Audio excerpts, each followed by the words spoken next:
ওই মতিনে বাসন টাকা লইছনি লইছি বস এটা নেই আচ্ছা কি উপরে কোন দিছে না নিচে কোন দিছে দনগুন দিছে দনগুন দিছে দুই আসসালামু আলাইকুম ওয়া রাহমাতুল্লাহ এটা আমরা সুদি কর কি করে কোন জায়গা কোন হালাবে আল্লাহ কোন যাবে কি করে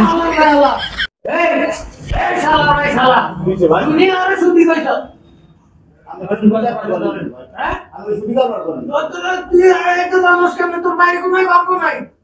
আরে আই রেল তো আইছে লোক করা ছিল ওই আমরা দর্শকের উদ্দেশ্যে আর অনুষ্ঠান চলতেছে ভিডিও চলে দর্শকের উদ্দেশ্যে আর সুদি করছি আমরা আমো বসে যে শিক্ষা এটা আমি কেন জানি না আরে তো ওলা তো ওলা কে মাফ করে দিও কি করে আমাদের বাকি সময় এটা সুদ করিও না এটা ইন্টারেস্ট করিও কম